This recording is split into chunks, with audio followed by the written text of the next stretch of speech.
राजस्थान में सत्ता परिवर्तन का रिवाज पिछले 30 सालों से देखा जा सकता है, मगर पिछले 10 सालों में एक रीत है जो बिल्कुल नहीं बदली, और वो ये कि लोकसभा चुनाव में कांग्रेस का खाता भी नहीं खोला।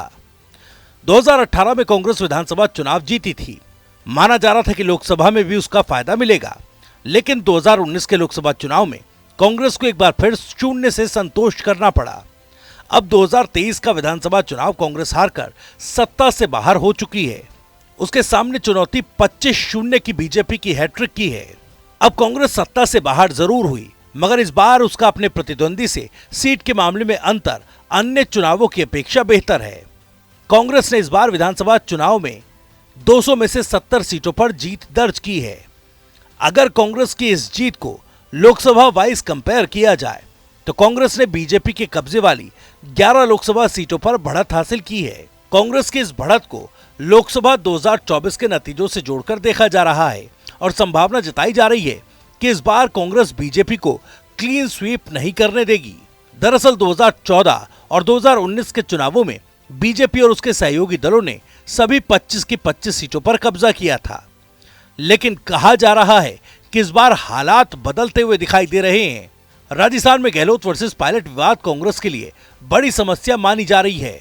विधानसभा चुनाव के दौरान एक बार फिर राहुल गांधी अपने नेताओं के हाथ मिलाते दिखे थे। यहां तक कि चुनाव से ऐन वक्त पहले सचिन पायलट को सरकारी विज्ञापनों में भी तवज्जो मिली थी, लेकिन इन सब के बावजूद भी कांग्रेस को विधानसभा चुनाव में हार का सामना करना पड़ा था।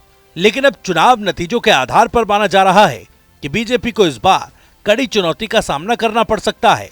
अब अगर 2014 में 25 सीटें गंवाने वाली कांग्रेस ने जब 2018 में राजस्थान की सत्ता में वापसी की तो वोटों के लिहाज से उसे 12 लोकसभा सीटों पर बढ़त मिलती दिख रही थी, लेकिन जब लोकसभा चुनाव के नतीजे आए तो फिर कांग्रेस के हाथ में निराशा ही लगी।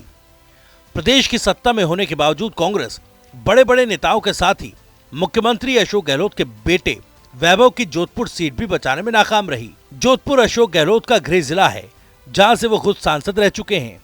इस बार माना जा रहा है कि कांग्रेस अपने कई मौजूदा विधायक और पूर्व सांसदों को मैदान में उतार सकती है, जिनमें सचिन पायलट, रघु शर्मा, हरीश चौधरी और पूर्व मुख्यमंत्री अशोक गहलोत शामिल हैं।